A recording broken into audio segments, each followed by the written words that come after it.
Good morning or good afternoon. Today you are going to learn how to solve systems using a method called substitution. You know that when you substitute something, you plug something in, and that's what we're going to be doing today. If you look at this system, it says that y equals 5x plus 4 and y equals 7x plus 6. Well, in the first equation, if y equals 5x plus 4, and I'm trying to find a solution to the system, couldn't I take that value of y and instead of y, plug it into the other equation? It says that y is 5x plus 4.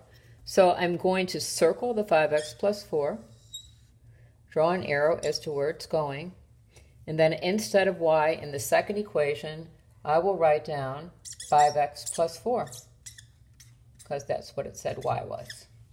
On the other side, I still have 7x plus 6.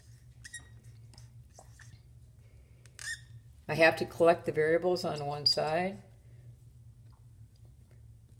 So I'm going to subtract 5x from each side. And I get 4 on this side and 2x plus 6 on the other. Now I'm going to subtract 6.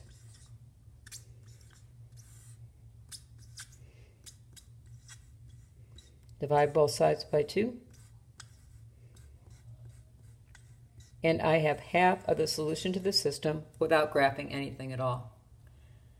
So in this system, the solution is x equals -1. To find out what the value of y is as far as the solution goes, I can take that value of x, -1, and plug it into either the first or the second equation. I'm just going to plug it into the first one, even though it makes absolutely no difference. You'd still get the same answer. So instead of x, I'm going to put -1 in. Y equals -5 plus 4. Y equals -1. So the solution to the system is -1, -1. If I took x is -1 and y is -1 and substituted those values back into this equation and in this equation, I would get a true statement because that is the solution to that system. Let's try another one.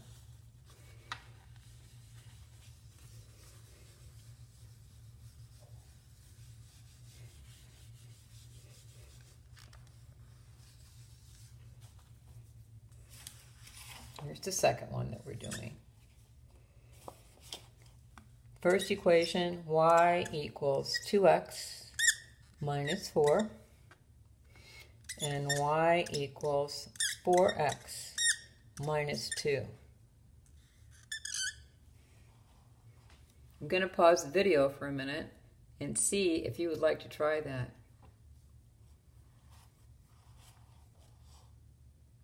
If you remember what we did with the first one, we circled the value of y, and instead of y in the second equation, we are now going to have this value, 2x minus 4.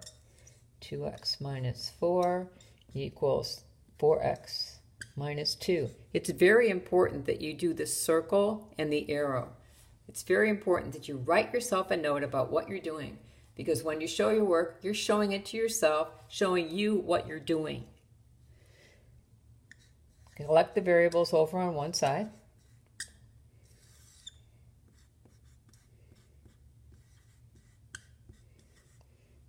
Add 2.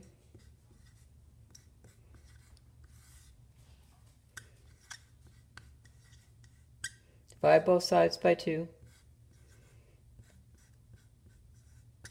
And x is -1 again.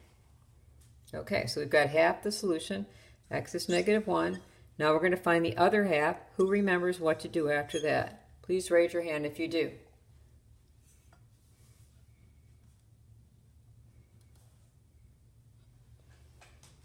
So we're going to take that value of -1 and plug it into either the first or the second equation to find out what y is.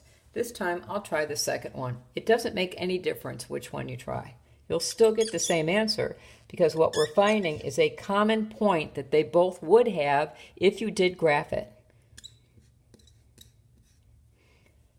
negative 1 minus 2. X is negative 1.